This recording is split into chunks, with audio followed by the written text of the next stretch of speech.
As requested by you guys in the community section of my channel, the most requested time period for me to cover in a full-length documentary is Planet Earth 66 million years ago. This video will be broken up into 6 different sections. I will attempt to cover as many continents as best I can from this time, although continents such as Australia and Antarctica are pretty disappointing in terms of fossil record from this time. So we do not have a very clear picture of the animals or even the biodiversity in general at this time in these areas. Although at the end of the day it is very important to understand that the look into the fossil record we have in the modern era is skewed and we only have a tiny sample of fossils. In this video, I will attempt to build a pretty decent picture for you guys of what the Earth looked like around 66 million years ago, or 66.043 million years ago to be exact. We'll be looking at the climate, geography, and animals of this time. Look at the animals first. I'll be looking at 6 different land masses. Anyway, enjoy.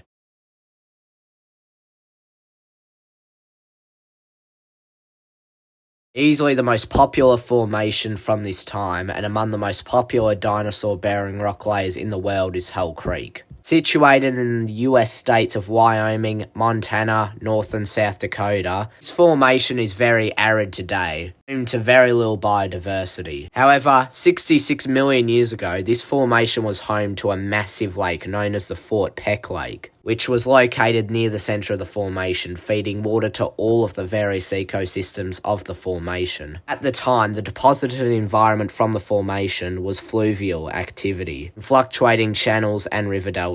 There were also peaty swamp deposits along what was once the left of the Western Interior Seaway. Throughout recent paleo art, the Hell Creek Formation has been reconstructed with a flat expanse of floodplain which existed in a subtropical condition, similar to the Mediterranean Sea, Patagonia, and southern Africa. For a good modern reference, look to the Florida Everglades, which is the closest modern analogue to the Hell Creek Formation in terms of plants, climate, and rainfall. So now that I've quickly established what the environment was like in the formation 66.043 million years ago, what were a handful of the animals inhabiting the formation? Let's start off with the most famous dinosaur in history, Tyrannosaurus rex, meaning tyrant lizard king. This species is the center of dinosaur debate since its discovery in 1902. Is it the largest, slowest, smartest, most advanced, or strongest dinosaur? To answer the first part of the question, Tyrannosaurus rex has been estimated to weigh around 8,850 kilograms and 9,100 kilograms for the average specimen, which is larger than many other theropods, nearly double earlier weight estimates of 5,000 kilograms for the largest individual. This average size of 8 tons is nearly double the size of an average African elephant, which is the largest thing walking the earth today. Of course, there are exceptional specimens such as the massive E.D. Cope, Scotty, and Sue, each of which weigh well over 10 tons, with E.D. Cope possibly weighing over 11. What were once thought to be exceptional individuals are now becoming more and more common, making some scientists believe the average size of a Tyrannosaurus specimen was higher than originally thought.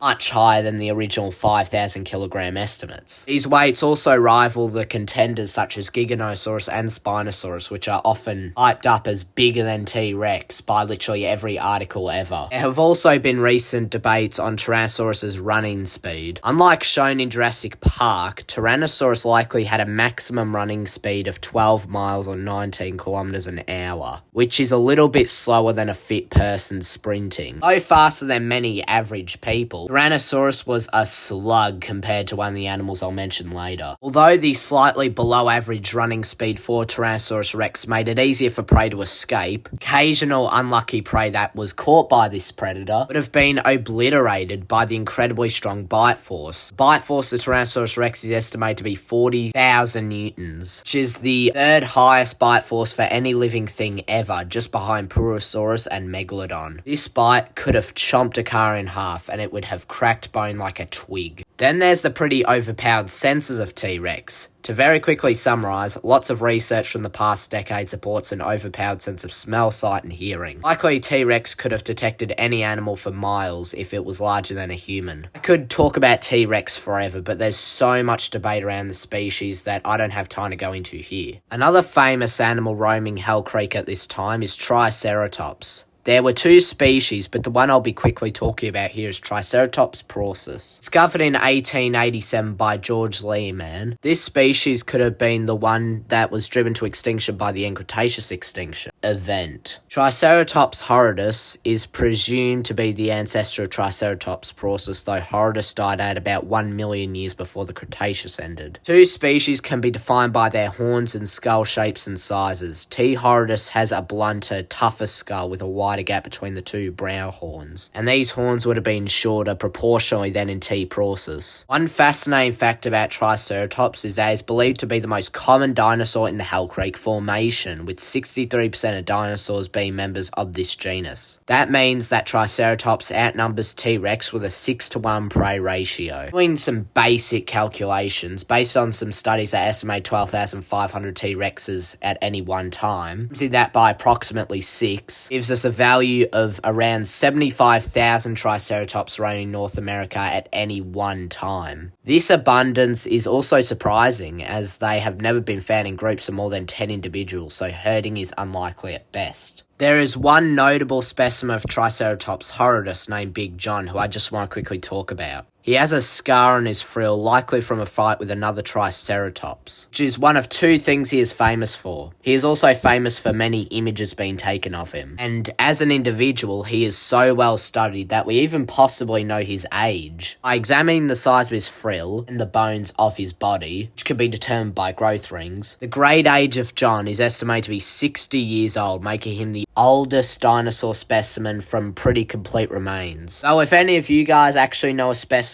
older than 60 years, then let me know in a comment. Although probably not the exact lifespan of T. preuss, after all, Big John was a T. horridus and exceptional at that, it is still entirely possible at least one T. preuss smashed 60 as well, possibly even older. Moving to another group of slightly less popular dinosaurs, let's talk about Edmontosaurus annectens. Edmontosaurus annectens appeared around the same time as all the other famous Hell Creek dinosaurs, 68 million years ago, and dying out at the end of the Cretaceous. Although from a distance or in a single piece of old paleo art, this species doesn't appear special, if you encountered one in real life, it would be a sight to behold. The largest specimen of Edmontosaurus, also known as X. rex or Moore 1142, which is known only from a preserved tail, estimated to have weighed 14,002 kilograms, a length of 14.85 meters, both longer and heavier than any T-Rex ever discovered. Also make this species the largest animal in the Hell Creek Formation, larger than any Triceratops, T-Rex, or mosasaur that might have lived there. As a result of its size, Edmontosaurus likely had only one predator, the infamous T-Rex which I mentioned earlier.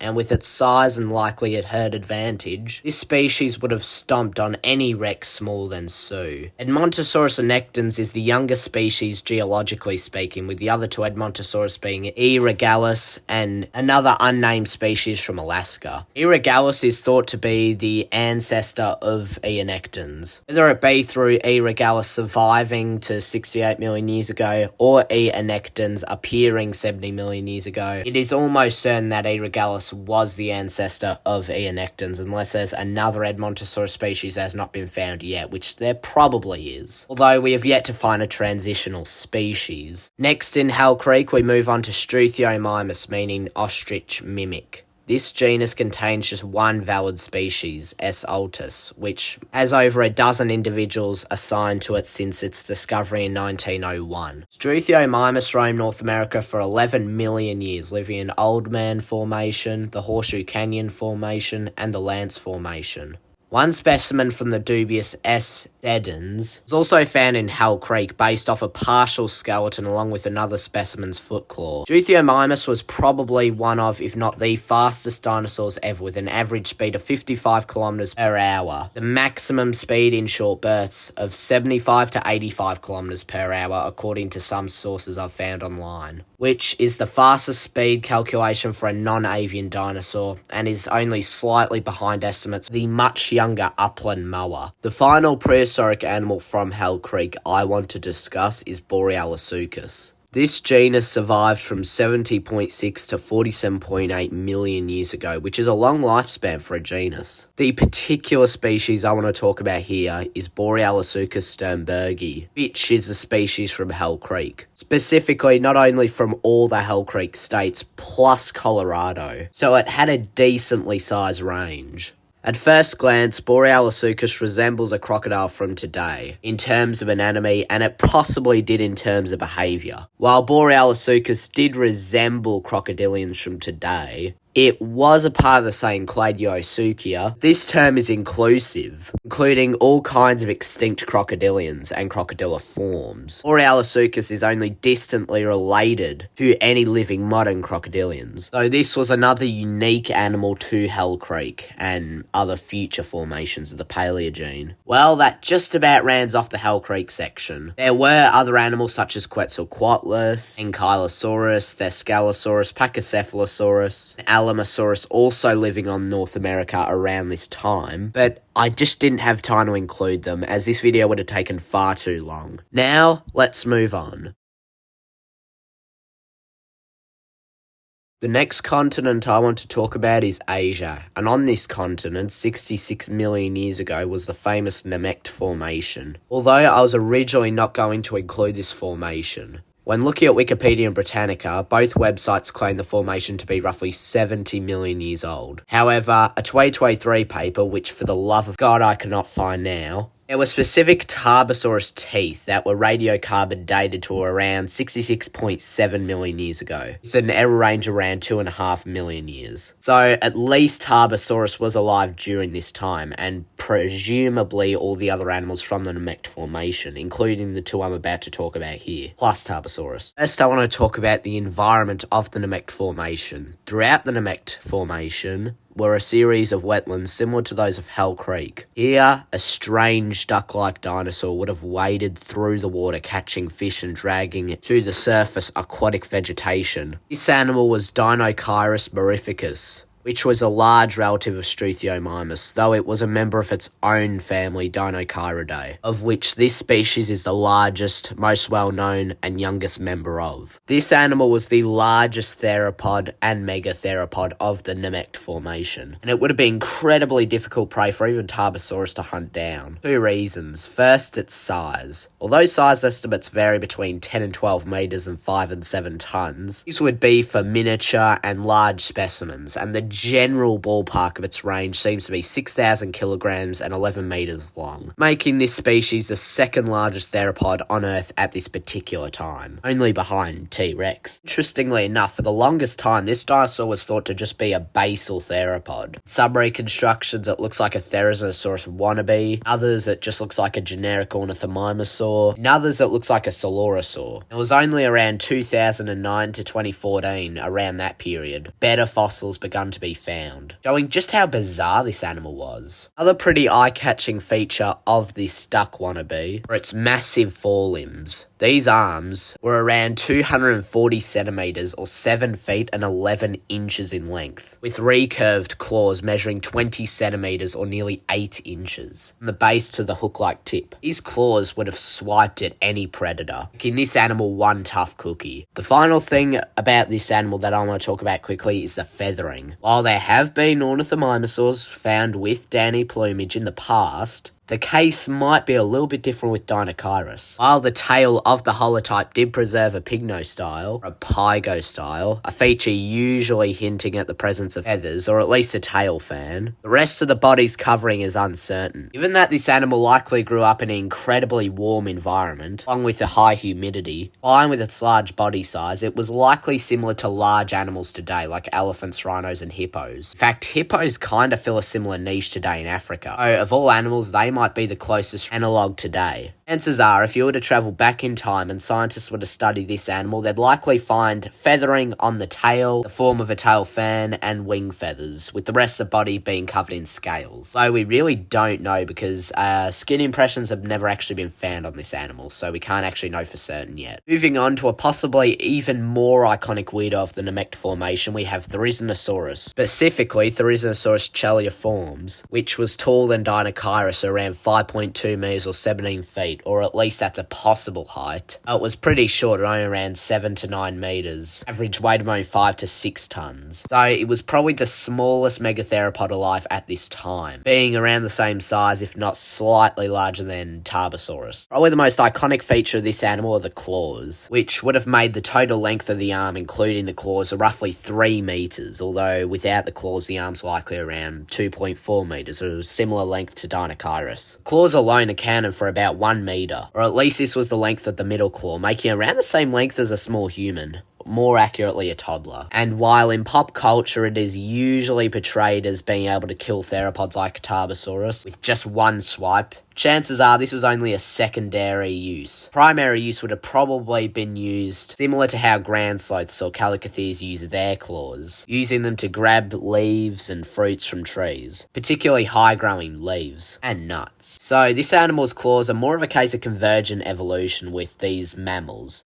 Final animal from the Nemegt formation I want to quickly talk about here is Tarbosaurus bataar, famous for being known as the Asian cousin of T-Rex, the apex predator of the Nemegt formation. There are a few key ways to tell Tarbosaurus from T-Rex. One is that it was smaller. Two is that it was slightly thinner, with slimmer legs, a slimmer tail and slimmer arms. And third, a much narrower skull. Despite these features, some people still believe that Tarbosaurus and T-Rex are interchangeable, leading to some people claiming that Tarbosaurus is more like T-Rex bataar, synonym. However, given these differences that I've listed, combined with their geographical differences, I'm pretty safe when I say that these are two separate genera. Anyway, moving on. Tarbosaurus weighed around 4,000 kilograms, growing to an average length around 10 metres, with some large individuals growing to maybe 12 metres. So slightly smaller than the two oddball theropods I mentioned earlier. However, if this animal hunted in packs, it could at bare minimum take down a juvenile of either of the two theropods. And although large males and females that were fit and healthy were probably not very good ideas to take down, young, sick or wounded individuals would probably be better. This is seen with modern predators, so I don't think I need to explain it too much here. Tarbosaurus would have also fed upon many other animals, including Nemegtosaurus, Gallimimus, Tarchia or Tarchia, and Barsbolia, which was about the same size as Edmontosaurus. When it comes to the hadrosaurs, ornithomimosaurs, sauropods, and tyrannosaurids, both the Nemegt and Hell Creek formations feel very similar, almost like twins. One is from Mongolia and China, and the other is from the US. This is probably because there was a land bridge connecting both North America and Asia at this time, similar to the Ice Age, meaning that both of these incredible continents shared incredible animals.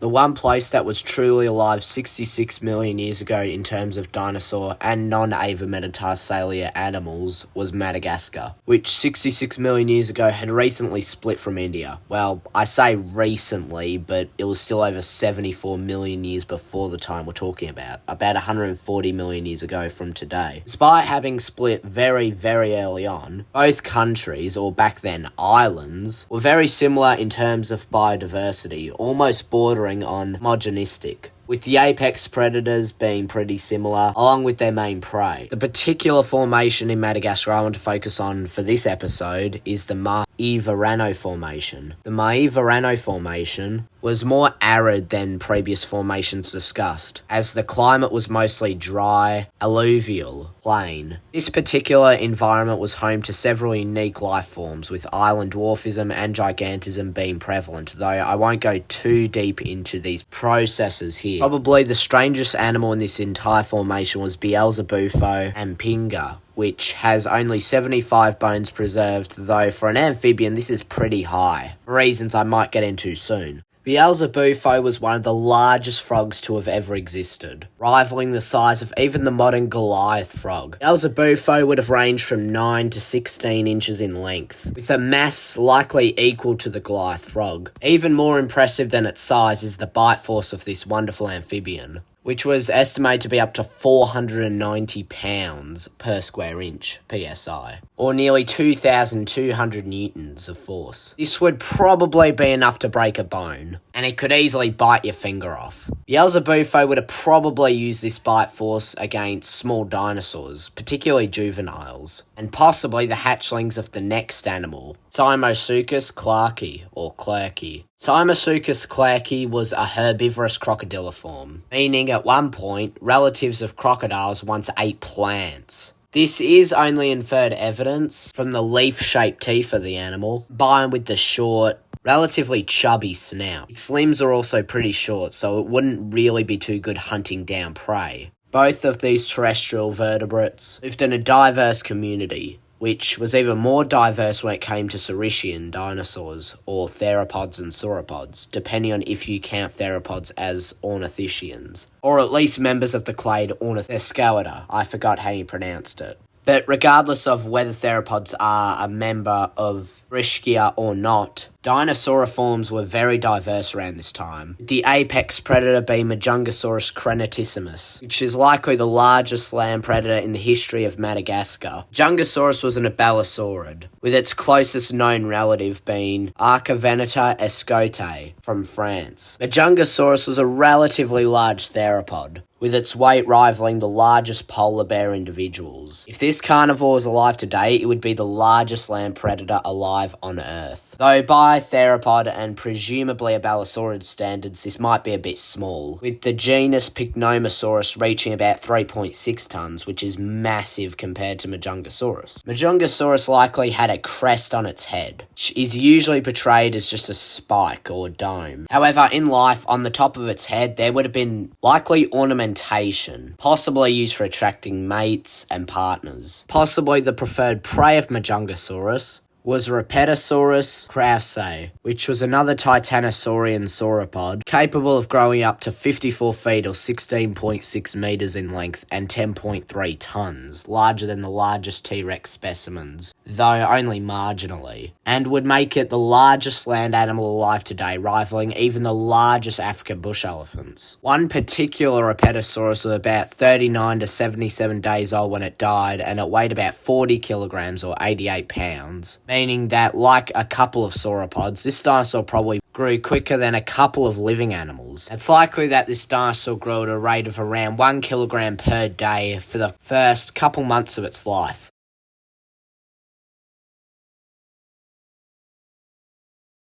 The next continent I will look at is South America. The specific formation for this category is the Serra da Galga Formation, located in southeastern Brazil, as a part of the Baura group. This formation dates to 70 to 66 million years ago, and it is probably the most diverse formation in terms of South American dinosaurs, at least from the late Maastrichtian. The animal I'll be looking at in this section is Allosaurus. Allosaurus, meaning Allos lizard, was a species of Titanosaurian, which was a member of Aleosaurini, which also contains a handful of other sauropods from all over South America, of which Allosaurus was the last member of. This genus has two recognized species, A. rionegrinus and A. colhuenhalpensis. Like Rhepetosaurus, these species grew to sizes slightly below what was once reached by titanosaurs. The average weight of most individuals would have been around 14,000 kilograms and 14 meters in length, so it would have still been one of the largest animals of the formation. This genus has also turned up in the Los Alamitos Formation of Argentina. This sauropod even bore unique osteoderms, which resembled those of Mendozasaurus,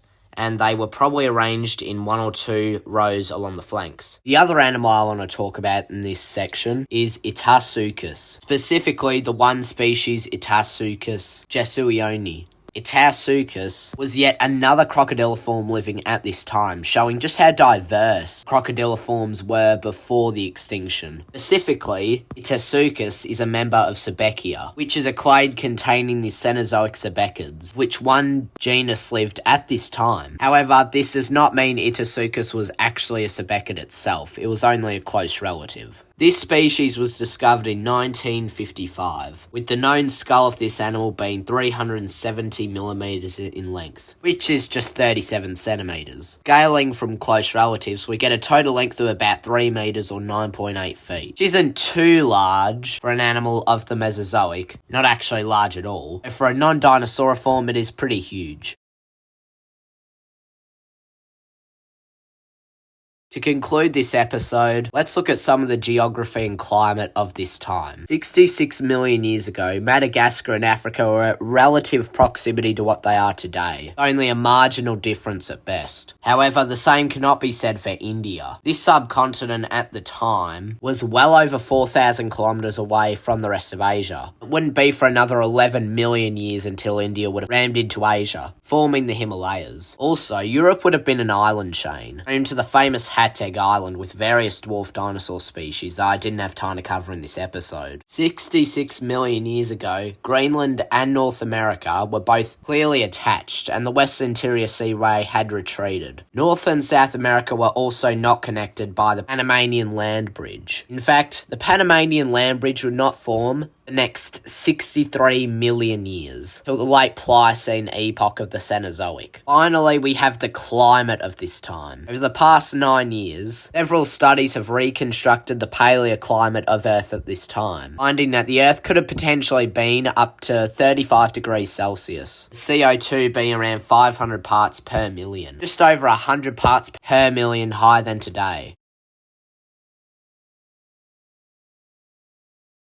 Sorry for slightly shortening this episode. There would have been a few more places to talk about, such as India, again Romania, Hateg Island, the Ojo-Alamo Formation, but I wanted to make sure this video wasn't too long. Anyway, I hope this video gave you guys a solid understanding and a solid idea of what Earth looked like about 66 million years ago. Hopefully you now know some of the animals that were around this time, parts of the climate and geography around at this time. 66 million years ago was such a fascinating time in Earth's history, and an iconic one for reasons I'm not going to explain here. Anyway, I'm currently working on a new Proboscidean video that should be out next week. Until then, I'll see you guys later. Bye.